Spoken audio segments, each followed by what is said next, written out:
The Thanksgiving table at my parents' house in Greenwich was set with their finest china. Crystal wine glasses caught the afternoon light.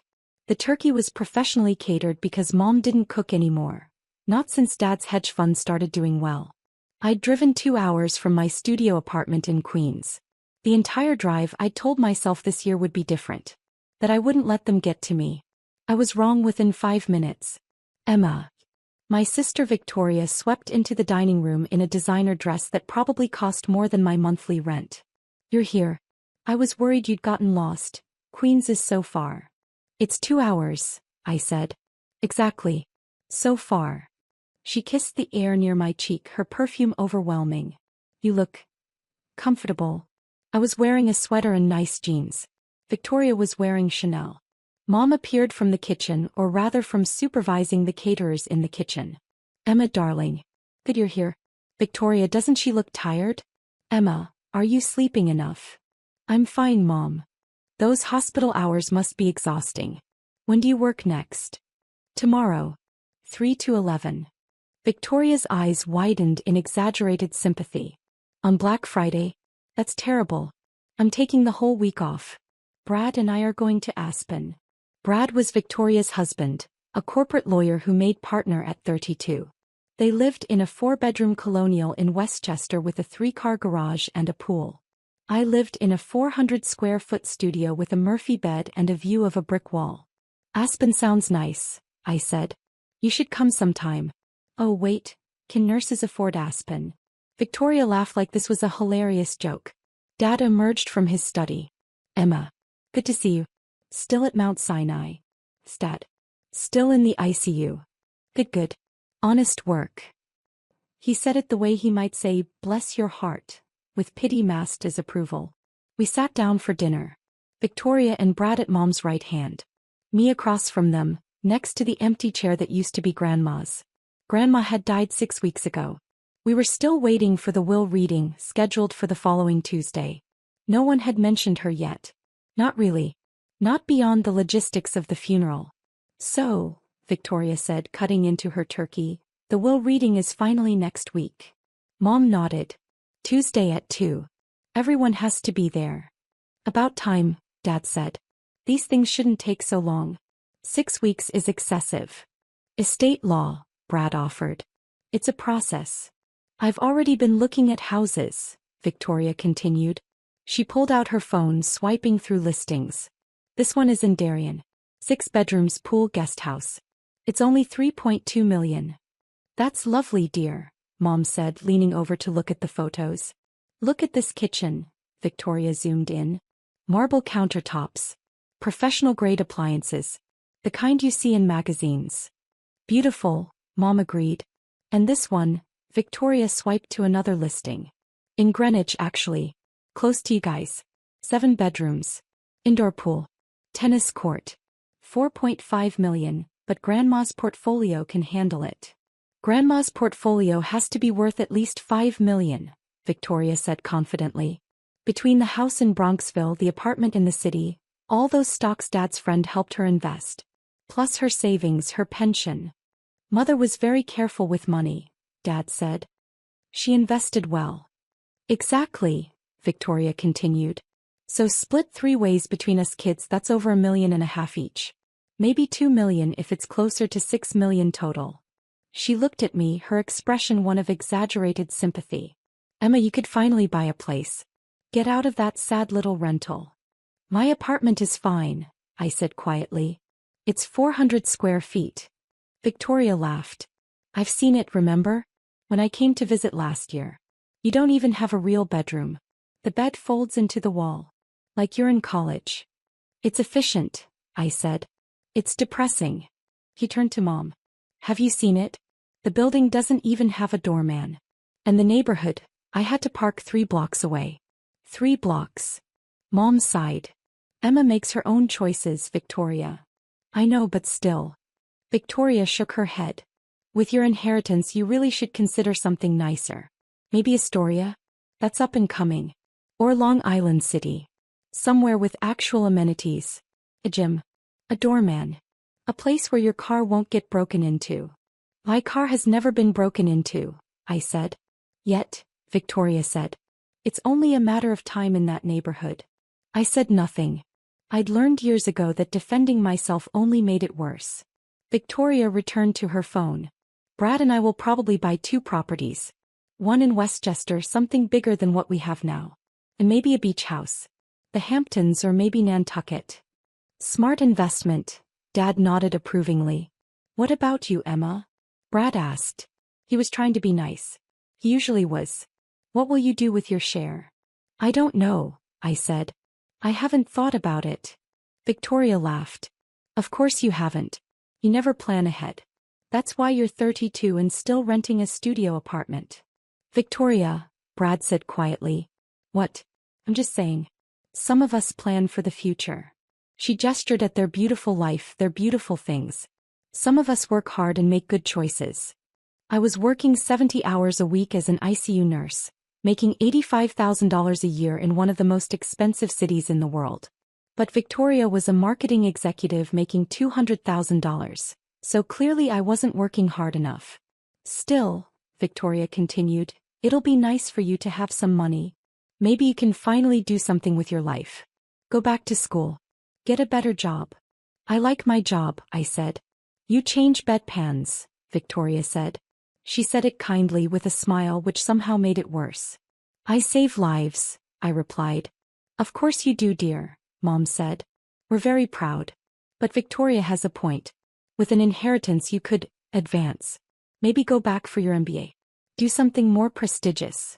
The rest of dinner passed in a blur of Victoria discussing her plans, Mom and Dad nodding approvingly, Brad trying to change the subject occasionally, and me sitting silently pushing food around my plate. As dessert was served, pumpkin pie from a bakery in Manhattan that cost $60, Victoria leaned forward conspiratorially. I have to admit, she said, I'm curious what Grandma left to each of us. Do you think it'll be equal? Why wouldn't it be? Mom asked. Well, Victoria glanced at me. I mean, I spent a lot more time with Grandma than some people. We all loved Grandma, I said quietly. Of course. But I visited her every month. Brought the kids. She loved seeing the kids. What Victoria didn't mention. Those monthly visits were scheduled precisely 2 weeks apart, lasted exactly 90 minutes, and always ended with Victoria checking her watch and saying they had another commitment. What Victoria didn't know, I had visited Grandma every week. Every single Thursday evening for 3 years. We'd have dinner together, watch Jeopardy and talk. Really talk. But I'd never mentioned it to my family. Because Grandma asked me not to. They'll make it about them, Grandma had said. They'll want to know why I'm not giving them the same attention. Or they'll start visiting out of obligation, not love. I like our Thursday evenings, Emma. Just us. Can we keep it our secret? So I had. For 3 years I told my family I was working late on Thursdays. Or meeting friends. Or too tired to talk. They never questioned it. They never asked for details.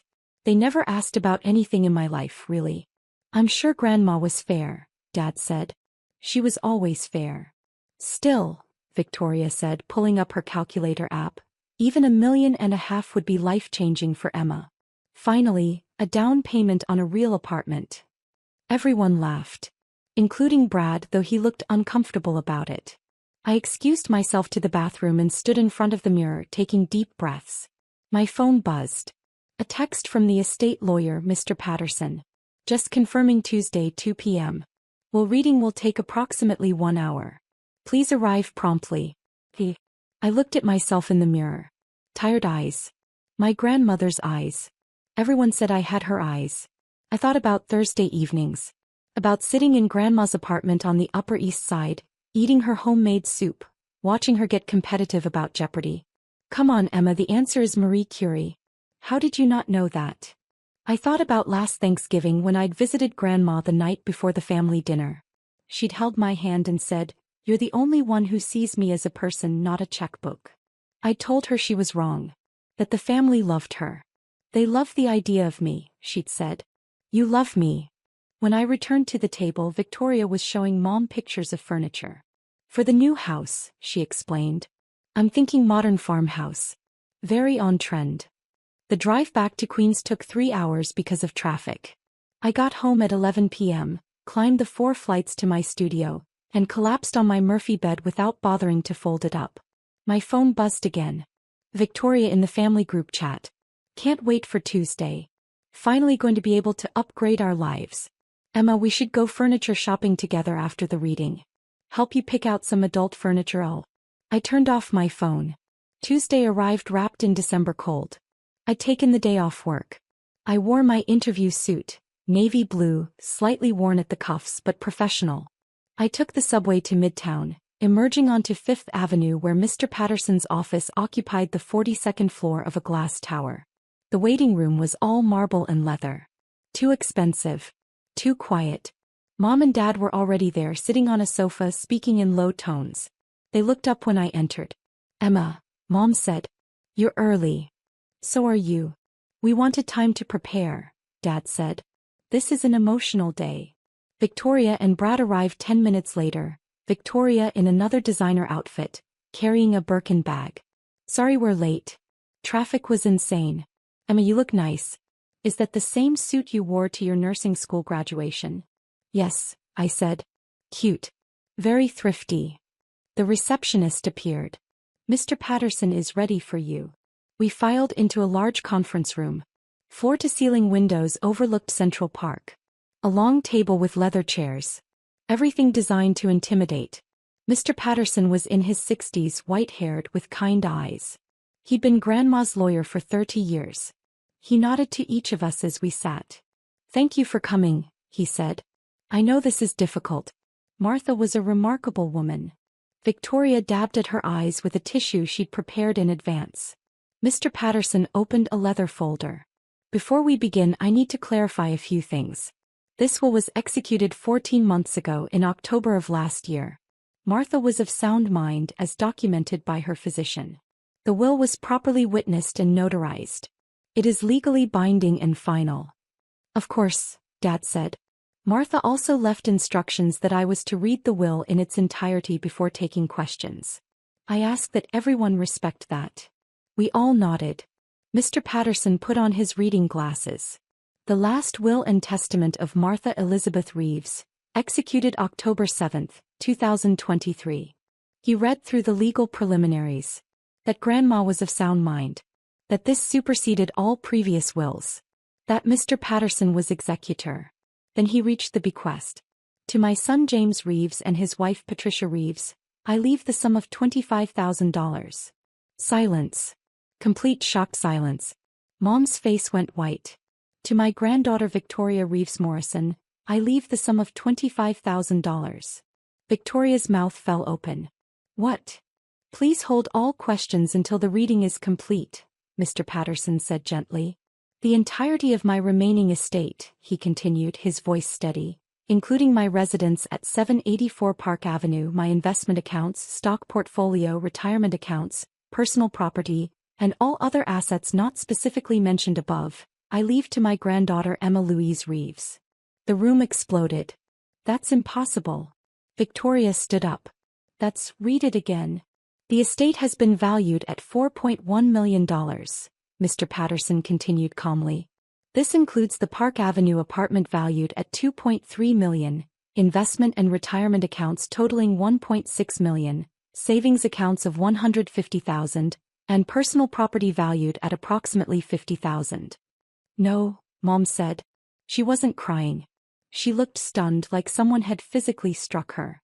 No, that can't be right. James, tell him that can't be right. Dad said nothing. His face had gone from white to red.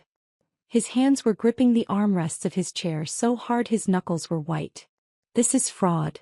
Victoria's voice was shaking. Emma manipulated her. She's a nurse, she had access. Mrs. Morrison, Mr. Patterson interrupted firmly, I must warn you that accusations like that could expose you to legal liability. I assure you this will is completely valid. But $4 million. Victoria turned to me. You knew this whole time. That's why you visited. You were planning this. I shook my head. I was crying. I didn't. I swear I didn't know. Liar. Victoria screamed. Victoria, sit down, Brad said quietly. No.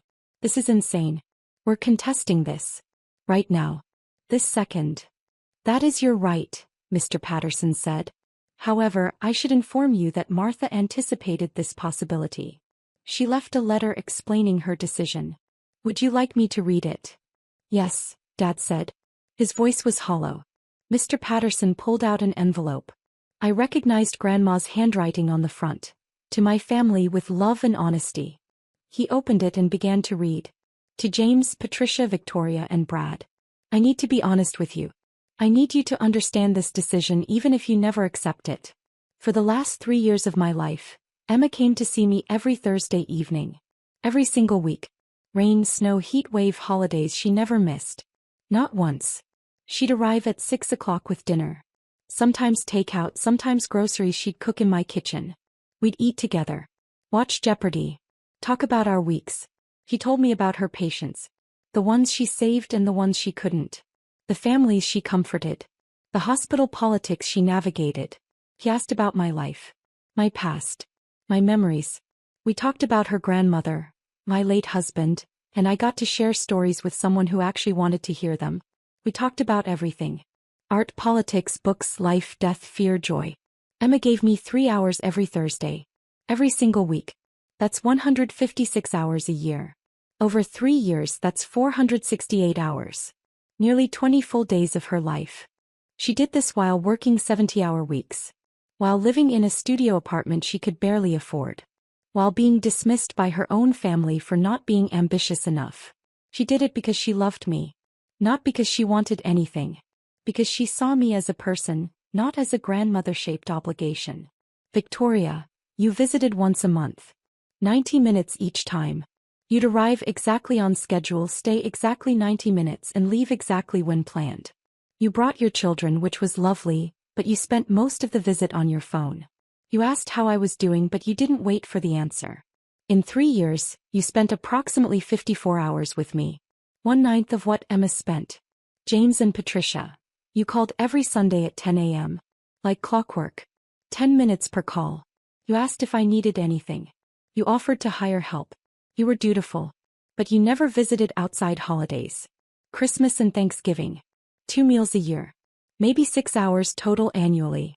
You treated me like an obligation on your calendar. A box to check. Called mother. Visited mother for holidays. I don't tell you this to hurt you. I tell you because you need to understand. Emma didn't treat me like an obligation. He treated me like a friend. When I was diagnosed with stage 3 breast cancer 2 years ago, Emma took me to every oncology appointment. Every single one. She held my hand during chemo. He stayed with me when I was sick. He helped me understand my treatment options. None of you knew I had cancer. I didn't tell you because I knew what would happen. You'd feel guilty. You'd start visiting out of obligation, not love. You'd rearrange your schedules and resent it. You'd mark time until it was over. Emma never knew I was keeping it from you. She just came every Thursday and was there. I'm in remission now. Thanks in large part to Emma's support. So here's what I've decided. The people who were present in my life should benefit from my death. Not the people who plan to be present after it. Victoria, I'm leaving you $25,000. That's approximately $463 per visit over 3 years. A fair payment for your time. James and Patricia, I'm leaving you $25,000. That's approximately $83 per phone call over 3 years. Also fair. Emma, I'm leaving you everything else. Not because you expect it. You don't. Not because you asked for it. You never did. But because you earned it through 468 hours of just being there. If you're angry about this, I understand. But ask yourself, when was the last time you spent 3 hours with me without checking your watch? When was the last time you asked about my life and actually listened to the answer? Emma asked. Every Thursday. For 3 years. That's worth more than money can measure. So I'm giving her the money too. I don't do this to punish you. I do it to teach you. Presence matters. Showing up matters. Seeing people as people, not as future inheritance, matters. Maybe you'll learn that. Maybe you won't. Either way, Emma has earned this. Every penny. With love and absolutely no regrets, Martha Elizabeth Reeves. The silence that followed was crushing. I was sobbing. I couldn't stop. My grandmother, she'd known. She'd known exactly what she was doing. Cancer. Mom whispered. You had cancer? She's dead, Patricia, Dad said flatly. It doesn't matter now. Every Thursday? Victoria was staring at me. You visited her every Thursday? I nodded, unable to speak. You never told us. Grandma asked me not to. Why? Because. I wiped my eyes. Because she said you'd make it about you. And she was right. Look at you right now. This is manipulation. Victoria turned to Mr. Patterson. This is clearly manipulation. She isolated our grandmother, poisoned her against us. Mrs. Morrison. Mr. Patterson's voice was sharp now. Your grandmother wrote that letter 14 months ago. She was cancer-free at the time as documented by her oncologist. She was of completely sound mind. I have that documented. I have documentation of Emma's visits. Building security logs showing Emma arrived every Thursday at 6 p.m. for 3 years. I have testimonies from neighbors. I have phone records showing Emma called daily to check in. I have records from her oncology team showing Emma attended every appointment. He pulled out a thick folder. Your grandmother documented everything. She knew you'd contest. She prepared for it. So we have no choice? Dad asked. We just accept this? You can contest, Mr. Patterson said. But I'm telling you, as someone who's practiced estate law for 40 years, you will lose. The evidence is overwhelming. And you'll waste $25,000 to $50,000 in legal fees trying. This is unbelievable, Victoria said. He was crying now, angry tears. $4 million. To her. She looked at me with pure hatred. You planned this. You manipulated a sick old woman. She wasn't sick when I started visiting. I said. I visited because I loved her. Because she was interesting and funny and smart and I liked spending time with her. You lived in a studio apartment, Victoria shot back. You were desperate for money. You saw an opportunity. I didn't know about the apartment in the city. I didn't know about the stocks. I knew she owned her Park Avenue place, but I thought she was living off Social Security and Dad's help. You're lying, Victoria said flatly. I'm not. I turned to Mr. Patterson. I really didn't know about any of this. He nodded. Martha never discussed her finances with you? Never. We talked about everything else. But never money. That's documented too, he said. Martha specifically noted in her planning meetings with me that she never wanted Emma to know the extent of her wealth. She wanted to ensure Emma's visits were genuine. He looked at my family. Which they were. Brad stood up. I think we need time to process this. Of course, Mr. Patterson said. The $25,000 bequests will be distributed within 30 days. Emma, the estate will take 4 to 6 months to process through probate. I'll contact you to begin that process. We all stood. Victoria was still crying. Mom looked shell-shocked. Dad's face was red with suppressed anger. In the elevator down, no one spoke. We stood in that small space, the silence suffocating. When we reached the lobby, Victoria turned to me.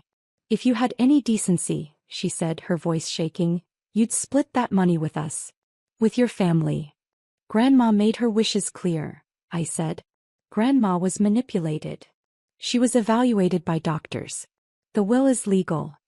Legal doesn't mean right. Victoria stepped closer. You're really going to take $4 million and give us nothing? Grandma gave you $25,000 each. That's nothing. That's insulting. That's what she decided. You poisoned her against us. No, I said quietly. I just showed up. I walked away from them out onto Fifth Avenue into the December cold. My phone started buzzing before I even reached the subway. Victoria, you're dead to me. Mom, Emma, we need to discuss this reasonably. Dad, this is tearing our family apart. Victoria, everyone will know what you did. Mom, please call me. Victoria, manipulative bitch. I turned off my phone. That night I sat in my studio apartment staring at the Murphy bed, the tiny kitchen, the brick wall view. $4 million. I couldn't process it. I thought about Grandma. About Thursday evenings. About the last time I'd seen her 2 months before she died. We'd been watching Jeopardy. She'd gotten every question in the opera category correct, showing off. During a commercial she'd taken my hand. I updated my will last year, she'd said. Grandma, you don't have to. I want you to know. I'm leaving almost everything to you. I'd started to protest, but she'd squeezed my hand. You'll try to refuse it, she'd said. You'll think it's too much. You'll worry about your family. But Emma, listen to me, you earned this. Not through manipulation or scheming. Through showing up. Through being present. Through loving me without expecting anything in return. But Victoria will be fine. She makes $200,000 a year and married a lawyer. Your parents are fine too. You're the one struggling. Let me help you. Please. I don't visit you for money, I'd said, crying. I know, sweetheart. That's exactly why you're getting it. The memory hurt. Fresh grief mixing with shock, mixing with guilt. Over the next 2 weeks, the harassment escalated. Victoria posted on social media vague posts about family betrayal and people who take advantage. She never named me directly, but anyone who knew us would understand. Extended family members started calling. Cousins I hadn't spoken to in years. My Aunt Helen, Grandma's sister, left a voicemail. Your grandmother would be ashamed of you. Mom called daily. Sometimes crying, sometimes angry. How can you do this to us? We're your family. Dad sent emails. Long, formal ones explaining why I had a moral obligation to share the inheritance. How family meant taking care of each other. How Grandma would have wanted us all to benefit equally. Except Grandma had explicitly stated otherwise in her letter. Victoria showed up at my apartment building one Saturday. The buzzer rang 20 times. When I didn't answer, she left packages outside my door. Inside, printouts of Zillow listings. Houses you could buy for the family, her note said. Make this right. I called Mr. Patterson. Can they keep doing this? Technically yes. Unless they threaten you or trespass. But Emma, I've seen this before. Family who feels entitled to money they didn't receive. They're hoping you'll give in. Hoping the harassment will work. Will it stop? If they contest and lose, usually yes. The court defeat makes it real. And if they don't contest? Then eventually they'll accept it. Or they won't. But you can't give in. Martha made her wishes clear. Honor them. 3 weeks after the will reading, I received a legal letter. Victoria had filed a will contest. Grounds: undue influence, isolation of decedent, taking advantage of vulnerability due to cancer diagnosis. Mr. Patterson called me. Don't worry. We expected this. Gather any evidence you have. Text messages with your grandmother, photos, anything showing your relationship was genuine. I spent a week going through my phone. 3 years of Thursday evening photos. Grandma and me at her dining table. Watching Jeopardy. Cooking together. Playing cards. Just being together. Hundreds of text messages. Daily check-ins. How are you feeling? Do you need anything? Thinking of you. And her responses, I'm fine, sweetheart. Just happy you're in my life. Can't wait for Thursday. Evidence of a relationship. Of love. Of presence. The court hearing was scheduled for 4 months later. In the meantime, I continued working at the hospital. 70-hour weeks in the ICU. Saving lives. Losing lives. Coming home exhausted to my 400-square-foot studio. Nothing had changed yet. The inheritance was tied up in probate and now in court proceedings. I still lived the same life. Except now my family hated me. Christmas came. I wasn't invited to dinner. Victoria posted photos on Instagram. Mom, Dad, Victoria, Brad, the kids. Everyone smiling. Grateful for real family, the caption said. I worked a double shift Christmas Day. It was easier than being alone. 4 months after the will reading, we sat in Manhattan Circuit's court. Judge Robert Chin presided. He was in his 50s, sharp-eyed, no-nonsense. Victoria's attorney was a woman named Sharon Blackwell. Expensive. Aggressive. She wore a suit that cost more than I made in a month. She presented their case. That I'd had unprecedented access to Grandma. That I'd isolated her from her family by encouraging her to keep our visits secret. That I'd taken advantage of her vulnerability during cancer treatment.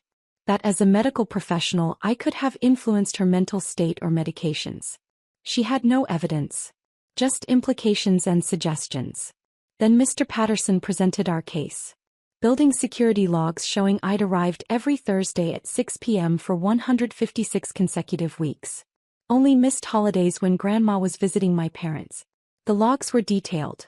My name, time of arrival, time of departure. Every week.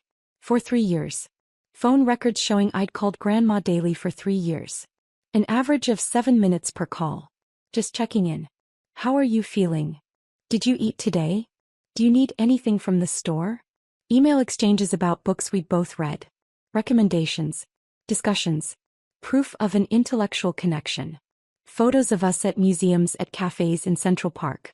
Not just the obligatory holiday photos my family had. Real outings. Real time together. Testimony from Grandma's oncologist. Emma Reeves attended every appointment as patient support. Martha was completely mentally competent throughout her treatment. The will was executed during a period of excellent health, 14 months before her death, and well before any cognitive decline. Testimony from Grandma's neighbors in her building. We only ever saw Emma visiting regularly. The rest of the family came for holidays only. Maybe Christmas. Maybe Thanksgiving. But Emma? Every week. Rain or shine. Testimony from the building doorman, a man named Marcus who'd worked there for 15 years. Miss Emma came every Thursday like clockwork. Sometimes she'd bring soup. Sometimes flowers. Sometimes just herself. Always stayed 3 hours.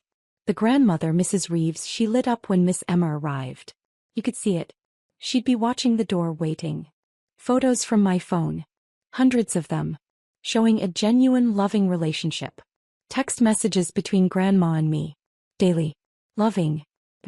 And Grandma's letter written 14 months before her death, explaining everything clearly.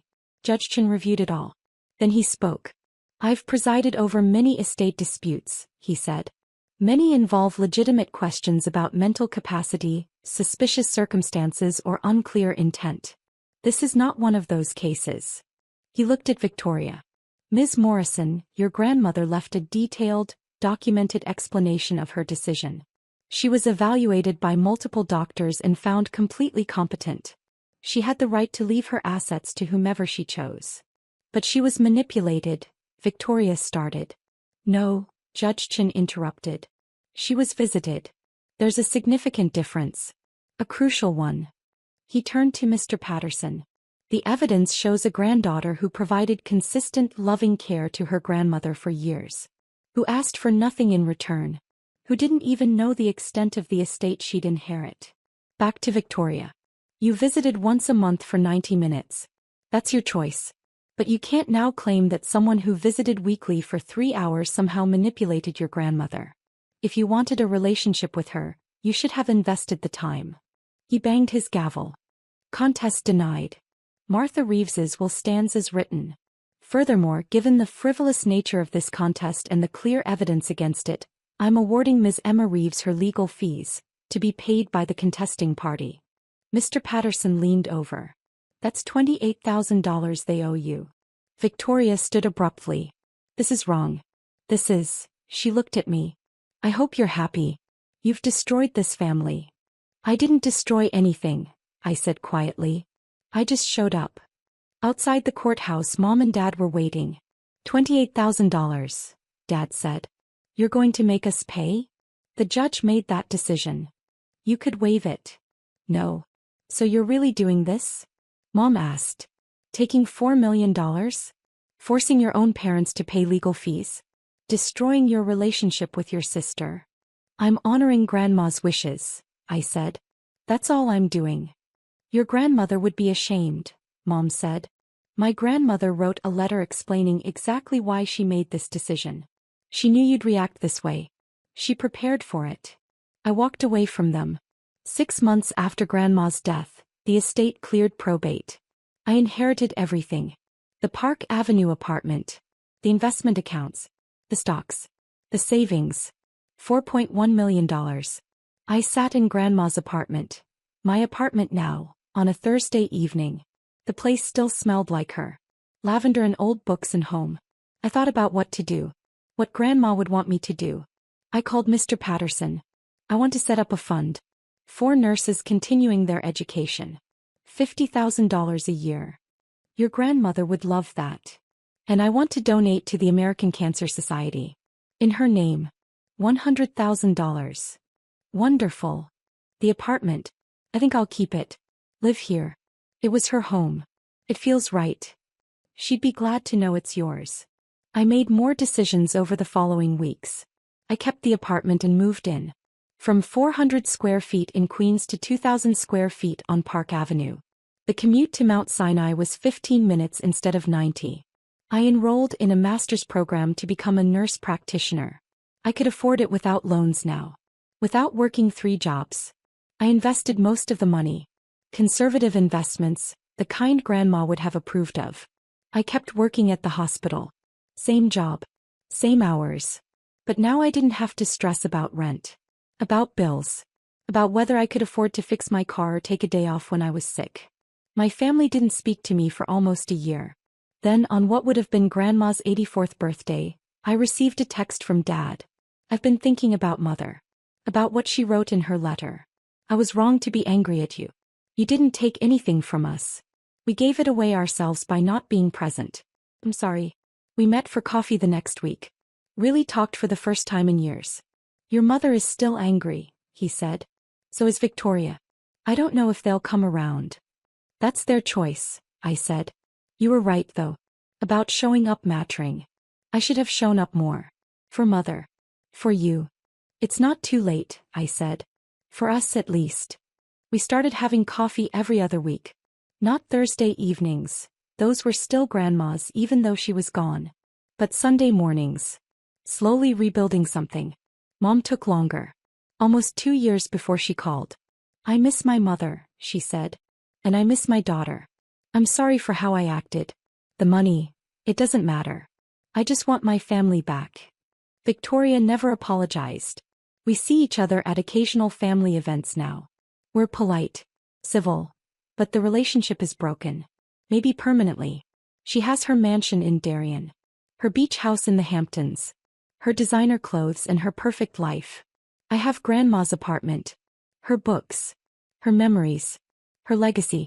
And on Thursday evenings I still sit in her living room watching Jeopardy talking to her like she's still there. The answer is Marie Curie, Grandma. How did I not know that? I like to think she's listening. 3 years after the inheritance I completed my master's degree. I became a nurse practitioner, specializing in oncology. Working with cancer patients the way Grandma had been. I helped patients understand their treatment. Held hands during chemo. Made sure no one faced their diagnosis alone. It felt like honoring her memory. Like using her gift the way she'd intended. The scholarship fund had helped 15 nurses so far. Some sent thank you notes. I couldn't have finished school without this. This changed my life. Thank you for investing in nurses. Grandma would have loved that. I thought about her letter often. About her final lesson, presence matters. She'd been right. About everything. The people who show up are the ones who deserve to be there. The people who invest time are the ones who earn trust. The people who love without expecting anything are the ones who deserve everything. I'd shown up every Thursday. I'd been present. I'd loved her. And she'd loved me back.